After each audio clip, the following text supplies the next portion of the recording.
Hello, everybody. Welcome to the Puck and Stuff podcast with my boy T Dog over here. He's kind of hiding from the photo, but there he is now. I needed water. Fair enough. This episode is sponsored by, well, a man can dream. Well, a man can dream.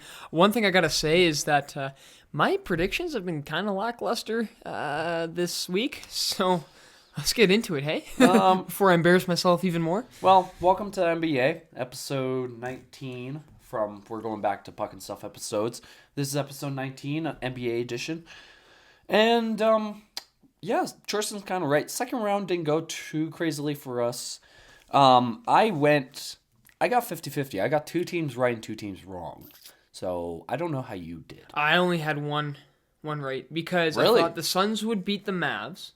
Yep, I did too. And then I thought the Grizzlies would beat the Warriors. I got that right. And then, of course, I was right about the Heat. And then I got thought that wrong. Milwaukee would beat the Celtics in the Game 7 there. So, you know what? I'll take it. Like, at Game 7, it can kind of go either way, you know? Yeah. But like I said, I thought Milwaukee and Boston were just like these teams. And I feel like it almost kind of proved it like, in this series that these teams are so well matched against each other. It really was just who had the better game. And Celtics really did have the better Game 7. I think they were... Giannis freaking put his body out on the line that game. Yeah, no, he's a grinder, man. He was insane that series, but that's really sad that he couldn't get it done, especially against Boston. But hey, Boston moved on. Wow. Actually, I was very shocked to see what the hell the Suns what happened. Luka Doncic went on a one-man show and just eliminated them all. Literally.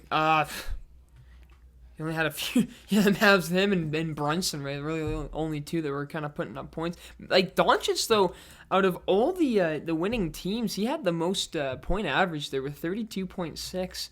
So yeah, his shoulders must be hurting a little bit. Might need some ice on that. Yeah, it's okay. Dirk did it in 2011, so I wouldn't be that surprised. But I was reading a stat about Luka Doncic in that Game 7. He put up more points than Devin Booker. He put up more assists than Chris Paul, and he put up more rebounds than Aiden. He literally beat their starting shooting guard, starting point guard, and their starting center. Yeah, Just in those stats alone, I was like, wow, that's insane. It just seems like the starting five for the Suns just couldn't. They just were not performing what they should be. I don't know if that's a mentality thing. Just it could be fatigue. Maybe some injuries could have played. Of course, we'd never know about injuries until the end of the series per se. Wow. But the Suns really did underachieve. That's just honestly the end of the story. Yeah, there's not much you could do about that. And Chris Paul goes another year without a ring. He goes ringless for another year. Oh, he's He's gonna voodoo himself out of there, man. I'm just really curious what's next for Chris Paul. Does he stay with the Phoenix Suns that have a great record like that and then completely blow it up in the second round? Don't even make it to the conference finals or finals.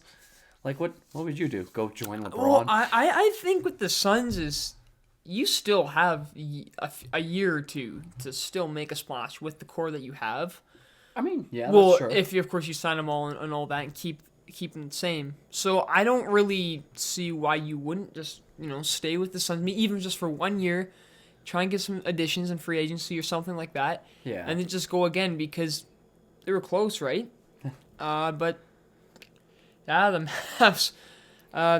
That's some heart, man. That's just some grit. You just grind it out those games, and yeah, Doncic deserves it. I mean, he's finally getting. I mean, he always was getting that recognition, but he's getting the record recognition now. He's up there now with all he's the a top other five player now. 100%, he's getting treated like one. Same with Jason Tatum. Did you see what they did when he went home? No, I didn't. He went. I can't. There's a video. I'm gonna butcher this, but there's this video that I saw because when he won MVP for his team or whatever, he went back home. Smoked more hookah. He's Serbian, right? Yep. No. Serbia. Somewhere around there, I believe. Man, this is where my noob knowledge comes in. Yep, this is where our noob knowledge is. But, We're trying. We're anyways, really trying he was home with his family, and they just his entire town just greeted him and everything. It was really wholesome. He was crying and stuff, and he just seems like a really down to earth guy. Well deserved it, and it's just guy like that, man, gonna just absolutely blow you out. Hey, yeah, literally. So let's go. Slovakian. Slovakian. There we go. There we go. That would make sense. Slovakian. Why is it Because Serbian? I'm like, I know Dirk. I'm pretty sure he's like Slovakian because I know Dirk was. Like Dirk Nowitzki, because that's where that connection between those two come Oh, from. that And that would make essentially sense. they were on the same team for a bit, because when Luka Doncic, I believe, was drafted, he played his last. Dirk played his last year with him before he retired. So, yeah, that was actually Okay, really that cool. makes sense where the connection would be. Yeah, But- that makes a lot of sense. So yeah, let's go into some stats here. So we're talking about the Mavericks. We might as well just talk about their matchup too. That's coming up. So Against Golden State, eh? what do you think? Do we go through some points here? Yeah, you can go through points Yeah. if you want. So the Mavericks here. So we talk about their top two kind of scorers. Luka Doncic is the number one Yep. with 32.6 average points per game, which is, like I said, best throughout all these other winning teams. So a little bit of a carry there. 10 rebounds, 7 assists on average. Jalen Brunson is number two there, 18.7 points per game with 4.4 rebounds and 2.9 assists. So there's a little bit of I see where everyone kind of sees the shoulder on the back there, right? Oh, yeah. But no, Brunson had a really solid series for him, and so it really helped out with the win. I would say that like Dallas still has a good core team around like a franchise player like Luka Doncic, because there's still like Spencer Dwayne in there, and like obviously Jalen Brunson is doing pretty well, but most of the load is going towards Luka Doncic definitely. in this team for sure. And should I just jump? Are we just talking about conference finals at this point? Can Might I as well just jump get into over? it. Just speaking of Golden State, right? Okay, Their win I was against going to jump. Memphis. I was going to transition over to Golden State, because Golden State is still a crazy team. They still have their like power three, still Steph Curry. They still have Clay, and Clay's been performing really well in these playoffs. And you still have Green there as well, and you still have the shocker from that team as well, Jordan Poole, Yeah. which is like all around that's very shocking. This is like Poole's second season, right? Yeah, I think he got drafted 2 years ago, not even. Like that's just up and coming. Just reminds me of this. I don't know why hockey reference. I think almost like a Cale Makar, right? Where it's just like, A little no, bit. in that sense, but In a sense. just really young, but highly impactful already not out of nowhere. Is Poole you'd say more out of Yeah. nowhere? Okay, so maybe Jordan not. Poole was So out of nowhere. Maybe more like a Jason Robertson. Yes, there we go. I'd say that's probably like a good example of it. Yeah, exactly. Anyways, so Steph Curry has put up 26 points with 5 rebounds and 6 assists. Right behind him is Klay Thompson putting up 19 points with 5 rebounds and 3 assists. They're not doing too bad, that duo. I could see them doing better, but not too bad of a start. And obviously they're doing really well because they went 6 games with Memphis, and Memphis was actually doing really well. So, Yeah, it looks like Golden State has kind of have their little swagger back from their little chip runs there. I like Their them a little lot three-peat. this year more than last year. I guess they had a lot of injuries the year prior, though, right? Oh And yeah, so that Clay was really gone has for a 2 lot. years. Kevin Durant left. Curry was on and off with injuries. Yeah, so now that you have a healthy team, Yeah, it was kind of all over kind the of proves place. that it's just because a lot of it was because of injuries. All right, Tristan, Um, I need your opinion. Who do you think is winning? well, before that, I want to quickly say Shit. one thing I found surprising. We were talking about the 3-point percentage because we all know how Curry likes to shoot from a sweet spot in the corner, Threes. corner three. He likes shooting threes. Thompson actually has a higher 3-point percentage that series. He had 36% of a 3-point percentage, while Curry had 33%. A lot of threes there. That doesn't kind of surprise me. Like, Curry probably shoots it a lot more than Clay does, but I feel like Clay has a bit more accuracy with Yeah. the 3. If I had to truly choose, I might choose Clay over Curry for shooting threes, but that's really hard because Yeah, well, Curry does get a lot of position threes. too, right? Like it's how many players can you just like pick up and they're gonna hit those corner threes like it's nothing, right? Like that's a Yeah. tough spot to hit, and it's not everyone's sweet spot, right? I mean, it's That is very true, and actually. plus. Defense knows about Curry, his kind of his legacy and his notoriety in the league, right? So So they're hard gonna to they're gonna defend him, defend though. him, right? So So hard there's a lot to defend a guy say. like So that. Yeah, I mean, GSW, man, that veteranship, that they have plenty of experience, all that. So I think they actually have a chance to beat the Mavs. Now, Oh, I nope. say it's raining outside. Hey, it might be Yeah. hailing. I can hear something out there There's for a sure. lot of tick-tacking. So Tristan, who's coming out on Yeah, top? so Dallas versus Golden I was State. gonna say Golden State in 6. Now, we talk about this. Okay, how long can just Doncic carry this team? All the There's way. gonna need to be some slack put in or work put in from the other guys, which is, but I think there might need to be just a bit more of a contribution from the other players in the starting 5 and all that. I think GSW, just like I was saying, with their veteranship and experience and all that, you talk about Poole as well. Yep. Right, young up and coming and stuff. I think they just have an overall more well-rounded team that I think will just be able to squeak a few wins out and just kind of pull it to a 6-gamer. Yeah, I think they'll be close. that's fair. Right? That's Third fair. round, they're all going to be close games.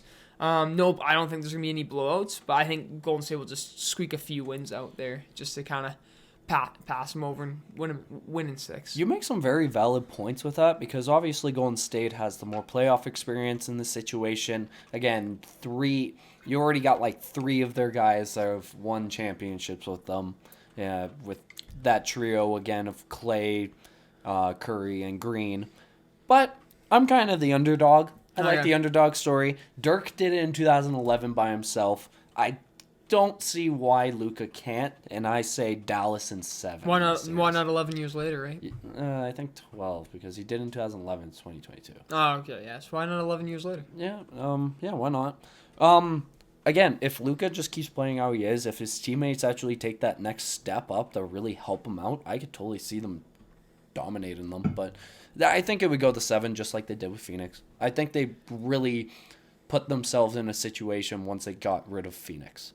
Yeah. In a a really good situation, especially when you take out a team like that. It's a lot of momentum you gain. Oh, 100%. So Luka has momentum on his side against a scary team again, but I don't think they'll stop him.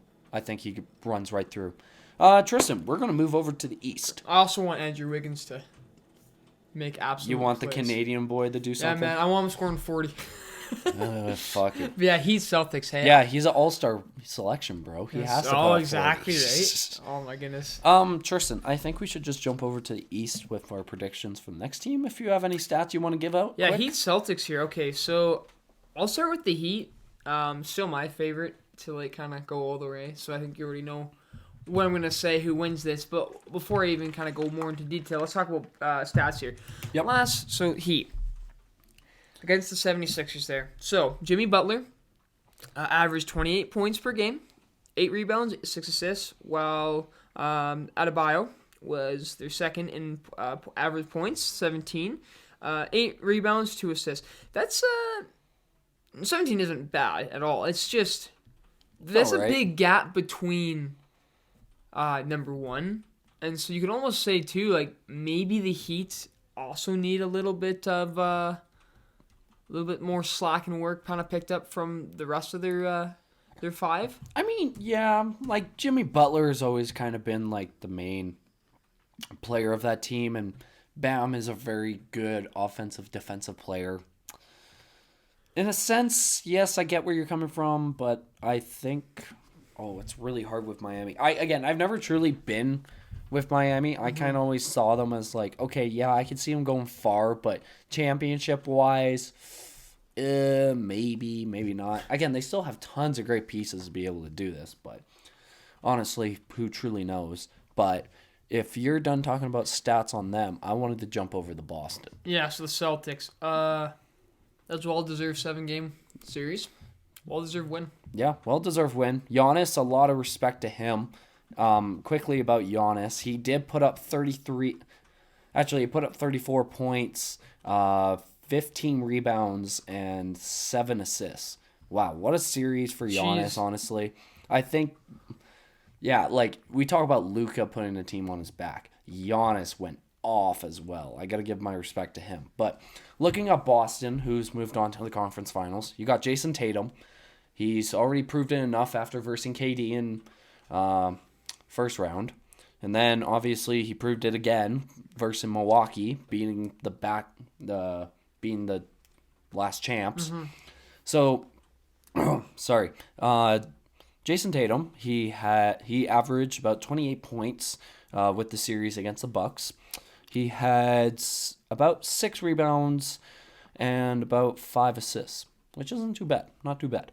Right behind him, Jaylen Brown. He had 22 points, averaging 7 rebounds with 4 assists. Again, not bad from the top 2 performers on Boston, but again, this team is a very deep team with Marcus Smart and Al Horford actually playing again, and that's already a pretty good starting 5, if you really look at it. And I'm just going to jump over right into predictions. Poor Kyrie. Oh, poor Kyrie. That was all right. Yeah, with predictions against That's out of nowhere, I'm sorry. Yeah, just out of nowhere, like for Kyrie. Oh God, I lost my train of thought. Anyways, Boston versus Miami Heat. Yeah. I got Boston in 7. Nothing against the Heat, but I just don't trust them.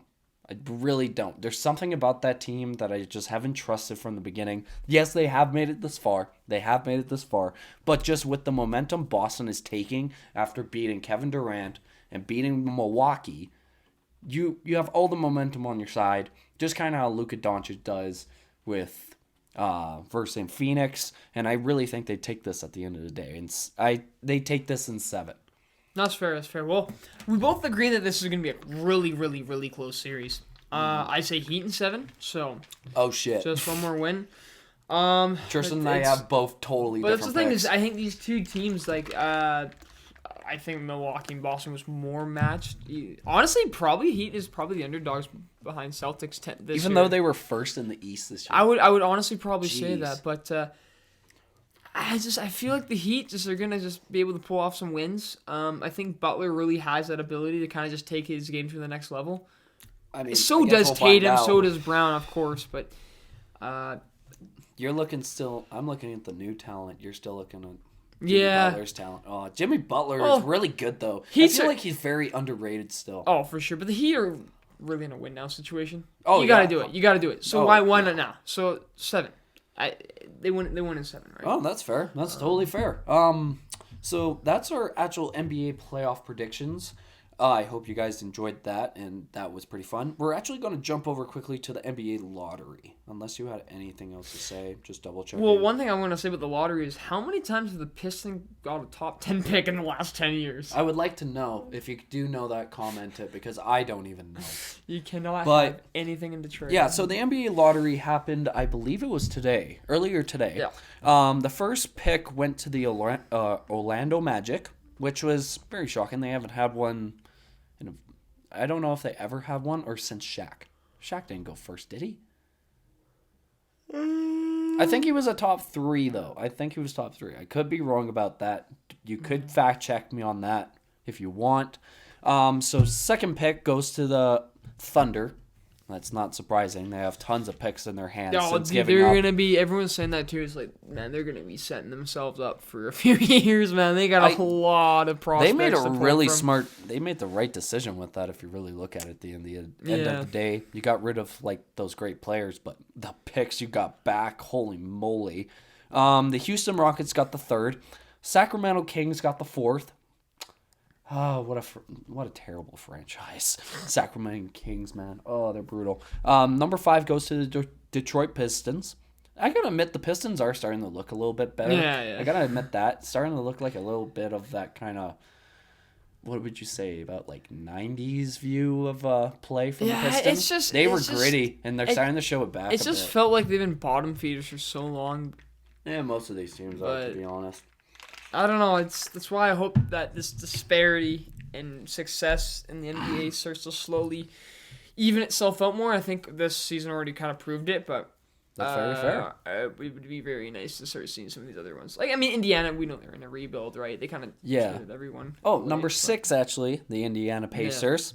Yeah. Number 7 is the Portland Trail Blazers, and Actually, I think the Trailblazers could be in a better spot than they think they are because they actually have a pretty decent pick. Yeah. They still have Dame, and there's a few talks of a certain player. Oh, I saw this a little bit ago. Frick, what was that from? Anyways, I'll come back to that point later if I remember. Number 8 was the Pelicans. They got that pick from the Lakers because of the Anthony Davis trade. Number 9 goes to the San Antonio Spurs, and number 10 goes to the Washington Wizards. I'm not gonna lie, I'm not truly a fan of any of those teams. Well, I would say the Lakers, but the Pelicans took our pick, which kind of sucks because that pick would have been really nice to have. Yeah, especially after this season for sure. Oh yeah. Tristan, do you truly have a favorite NBA team yet? Well, it'd be the Raptors. Yeah. But alright. it's because I mean they won in 2019. Well, no, I was Because we were I was Canadian. following them before that. I just remember like middle school and remember when DeRozan and Lowry were the duo, and I don't know, it just intrigued me. Like I've always liked basketball. The reason why I just haven't got into it so much for say is just because I spend a lot of time just watching hockey. Right? It's like hockey will always be the one sport I'll watch, but of course it's always on the same time as the NBA is. Right? That's very So true. it's That's only very really true. the finals or the Western Conference or the Eastern Conference finals is when I'll like really start like watching like play. So like, when the finals come, I'll definitely put some whatever on. But come on, we got playoff hockey on. Like it's just a different beast, right? Yep, Like, it's a completely different beast than any other. but yeah, I playoff, know in my Raps and opinion. stuff. So it's like, I mean, talk about the Raps. I think they're in a great position, right? Fair enough. I can just honestly see Siakam being gone pretty soon. Really? here. That's I shocking. don't know about Van Vliet seems pretty loyal. I don't know how whatever, but I mean, just even just Scotty Barnes, Malachi Flynn You guys has have a really good view. Malachi Flynn hasn't been too bad of a prospect addition as well, but yeah, Scotty Barnes, right? Just winning Rookie of the Year just proves like future's looking decently bright. That's good. That's And good. to Nick hear. Nurse has always been a great coach. I think the coaching culture as well in Toronto is going to really help them kind of sustain themselves in the retool. So I think things look bright for Toronto. That's good. Well, if you can't tell already, I'm a Lakers fan. I think we've said this in a few episodes before. I don't know how to feel about this team because Westbrook did not perform at all. And that really concerned me. Westbrook. LeBron's been on and off with injuries. That means his age is showing. AD is looking like a cripple at Just this wait point. till Bronny comes in the league, then. Yeah, then Yo, guys LeBron's will be gonna chilling. leave and go wherever he goes. I know. I doubt that's the Lakers. Maybe because- the Lakers are just trying to like lose every season until Bronny gets drafted. When does Bronny get drafted? It's what, in 2 2 years, right? 2 Yeah. 3 years, because I think he's technically like grade 10 or maybe going on 11. Oh, okay. Yeah, so Do they draft at 18? I thought it was like a bit older. 18. Yeah. Oh, okay. They made it Because around it's 18. the NFL that's older, right? Yeah, that's like you got to be a few years in college, Yeah. but you don't technically have to go to college for basketball. Mm-hmm. For sure. Yeah, guys, this has been our NFL episode predictions for round 3 with the draft lottery. I hope you guys enjoyed. We're trying our best to really like understand this sport, and obviously try anything at this point to really get it or help you guys out. I really hope you guys enjoyed this episode. If you do, I would please love you guys to like it, maybe comment, see what you guys think. If we have any other ideas, that would be great as well. And subscribe. That would be really nice for us. We're also on other social media platforms, as you guys should already know, like Spotify, TikTok, Instagram, all such as that. Tristan, I'll hand it off to you then. For sure. Well, thank you guys very much for watching or listening wherever you guys are trying to enjoy this content. Let us know what we should do with the jersey wall here. And what I mean by Yeah. that is we want to get more jerseys. Which ones It do doesn't you just guys mean want? hockey, but it means basketball, football, heck, even some soccer, some European football, you know what I mean? Some baseball too. Maybe Let us baseball. know. See, like, for me, a little bit of story for me is I really want my Tyler Harrow Miami Heat jersey. So I'm gonna have to find that and try and get it. Probably gonna be shipped because there's no way I'm gonna find it in the mall or wherever. But yeah, we definitely need to upgrade it for sure. So let us know if you guys have any kind of recommendation of what jerseys you'd like to see us. Because honestly, like there's Never hurts. always really nice jersey editions, and sometimes it's just nice having the colorway. Sometimes it's just nice having the name on the back, right? Sometimes it's just nice because you're a fan of that team. But Yeah, let us know about that. Thank you guys again very much for listening, watching. Same thing what Brendan said there. Leave a comment, subscribe. You can follow us on Spotify, YouTube, Instagram, TikTok, and Buzzsprout. Cool. And remember, We'll see you for the finals. keep all your Lucky Charms marshmallows in the cereal box because your family will be mad if you eat them all. All right? Sustain Lucky Charms cereal to be what it's supposed to be. A good mixed balance between the grain and the marshmallow. All right. Have a good one, we'll talk guys. to you guys later. Peace.